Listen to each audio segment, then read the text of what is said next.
Bienvenue dans ce journal. Merci de nous être fidèles. Dans l'actualité de ce vendredi, on vous parle du lancement officiel du recensement général de la population qui aura lieu en 2022. Et c'est le président de la République, Évariste Ndayishimiye, qui a lui-même fait le lancement officiel de ces travaux.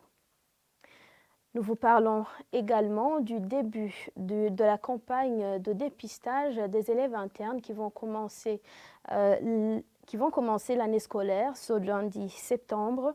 Nos reporters se sont entretenus avec certains de ces élèves qui apprécient bien cette campagne. Bientôt, un suivi quotidien sera effectué sur l'importation et la commercialisation du carburant par le ministère ayant la gestion du carburant dans ses attributions. C'est une annonce faite par le porte-parole du ministère de l'Énergie et des Mines.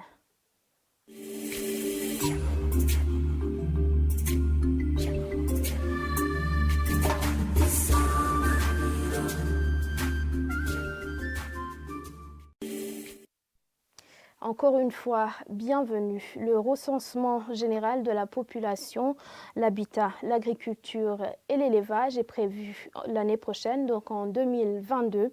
Ce recensement va permettre à l'État et aux partenaires de l'État d'appuyer les programmes de développement. Ce sont les propos du président de la République, Évariste Ndayishimiye, ce vendredi, lors du lancement officiel de ces travaux de recensement. Arthur Kabwawushi. Ce quatrième recensement de la population, de l'habitat, de l'agriculture et de l'élevage de 2022 aura une particularité car il est inclus l'agriculture et l'élevage. Lors du lancement officiel de ce recensement, le président de la République, Évariste Ndayishimiye, a souligné que ça va les aider à savoir comment appuyer les projets de développement. Ce recensement aussi va être une occasion de connaître la réalité de la vie de nos citoyens. Nous allons avoir des chiffres, cette fois-ci objectifs, qui vont nous aider à connaître le personnel à aligner sur le front de la lutte contre la pauvreté pour le gouvernement. Ça sera une occasion d'évaluer ce à quoi a servi le budget qui est toujours voté chaque année, mais aussi pour les partenaires. Ça sera une occasion d'évaluer les résultats de leurs efforts. Le directeur général de l'ISTEBU, Nicolas Ndayishimiye, a indiqué que cette activité va coûter plus de 40 milliards de francs bou. Le coût de ce recensement est de 48 milliards 566 millions 797 000 francs bou. Ce budget a été voté vu que ce recensement va durer 5 ans sur une population de 12 800 000. Au Burundi, il a déjà été organisé 3 recensements en 1979, 1990 et 2008. Début ce vendredi du dépistage des élèves internes qui vont débuter l'année scolaire 2021-2022, comme l'avait annoncé le ministère de la Santé. Certains de ces élèves rencontrés sur l'un des centres de dépistage de la COVID-19 qui se trouve à Kamenge en commune Nahangwa apprécient cette campagne.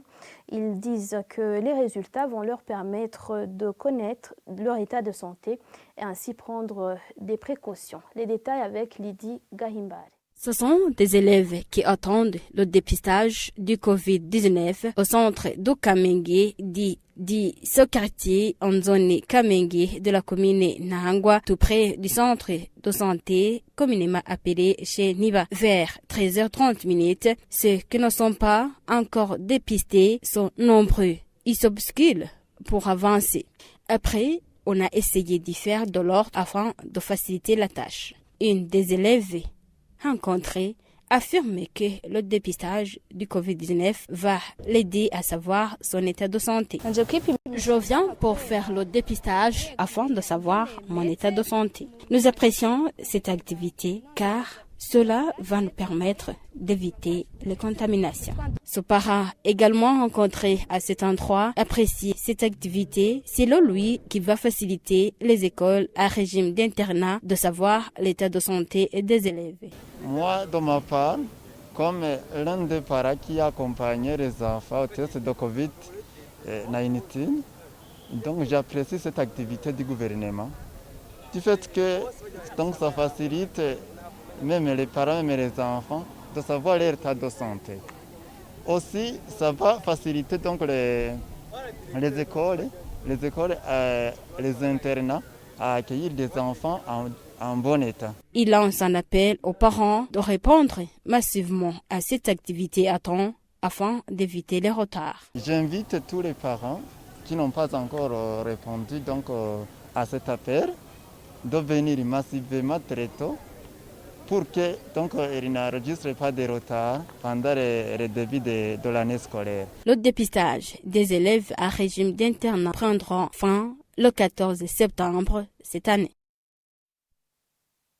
Toujours dans le domaine de l'éducation, 82 000 écoliers vont bénéficier du système des cantines scolaires dans 3 provinces, à savoir Muyinga, Kirundo et Ngozi.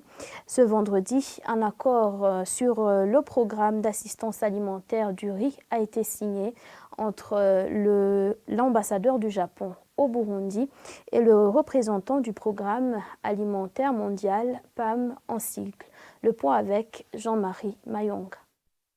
Cette contribution du gouvernement du Japon permettra aux écoliers des provinces de Kirundo, Muyinga et Ngozi de bénéficier d'un repas. L'ambassadeur du Japon, Imai, a dit que ce projet vise à garantir le maintien et le renforcement des services nutritionnels et scolaires. Il a souligné que ce programme d'aide alimentaire signé devrait accélérer davantage l'amélioration de la nutrition des enfants burundais et faciliter l'accès à l'éducation. Depuis 2020, afin de ne pas cesser ses engagements, le Japon continue son financement de 1,2 million de dollars US pour le projet d'assistance alimentaire scolaire qui est toujours en cours.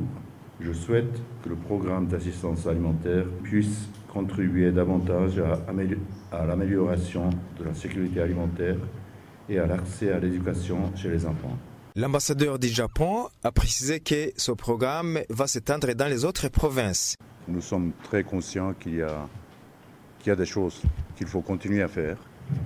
Donc cette fois-ci, en tenant compte de la limite du budget, on s'est limité à ces 3 provinces.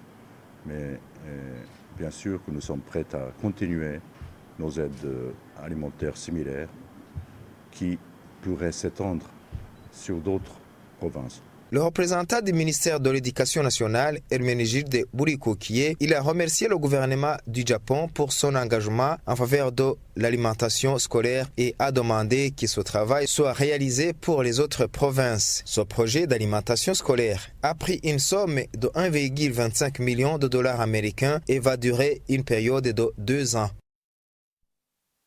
Merci Jean-Marie Mayonga. Nous continuons cette édition. Nous devons prioriser le dialogue pour éviter qu'il y ait des tentatives de suicide. Ces propos sont du psychologue Pierre Claver Njejimana au moment où chaque 10 septembre le monde entier célèbre la journée internationale de la prévention du suicide. Je vous propose de suivre ce psychologue. En fait, les causes du suicide sont variées et très nombreuses. Il y a par exemple la notion de maltraitance en famille, les injustices sociales variées, donc les conflits non résolus dans la société, donc les problèmes de santé mentale aussi. Ça peut occasionner justement les idées suicidaires. Le dialogue vraiment est quelque chose de fondamental partout dans la société. Dans la société là où il y a le dialogue, il y a une prévention du suicide parce que les gens parlent et s'entendent. Et comme ça, je pense que si une fois le dialogue est mis en place, il y a lieu de mettre en évidence tous les problèmes qui minent la société et de trouver des solutions durables et lutter contre le suicide.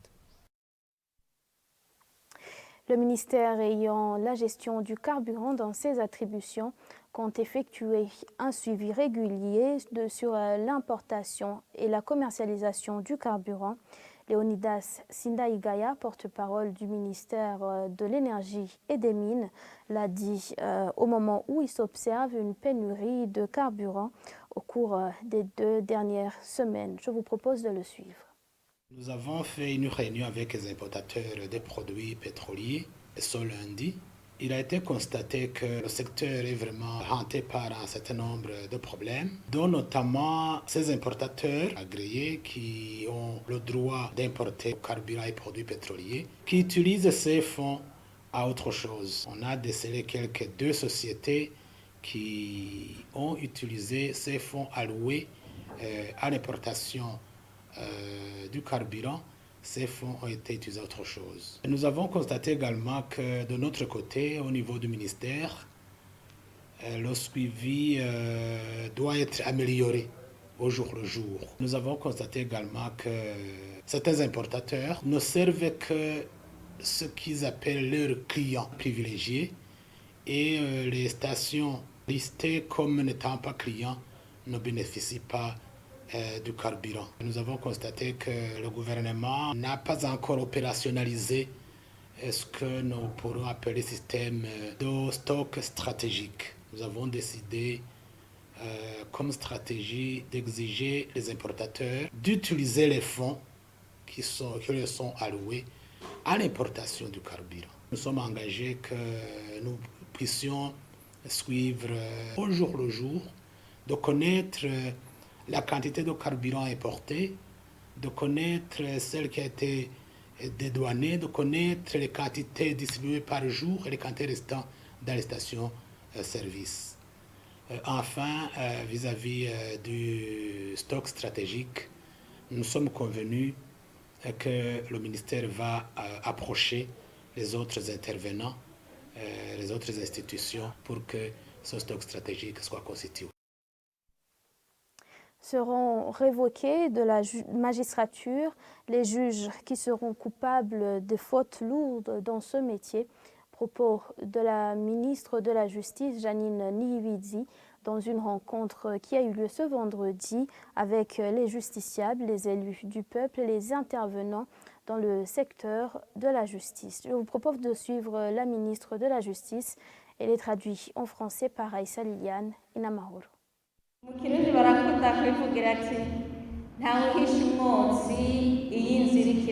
En Kirundi, on aime dire qu'il n'y a pas de fumée sans feu.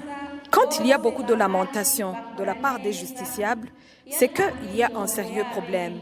Souvent, leurs doléances sont fondées. Alors, je mets en garde les magistrats qui croient qu'ils sont irremplaçables, qu'ils se détrompent. Pour corriger les irrégularités qui s'observent dans la justice, on va devoir chasser certains des magistrats. Que les intrus soient chassés, car il y en a beaucoup. Je vous signale que la séance que les magistrats ont eue dernièrement avec le président de la République était un dernier clin d'œil.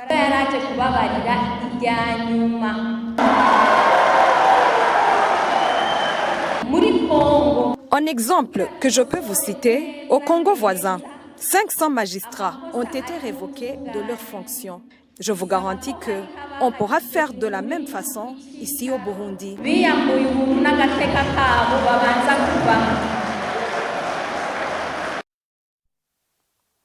Jeannine Niyibizi, elle est ministre de la Justice.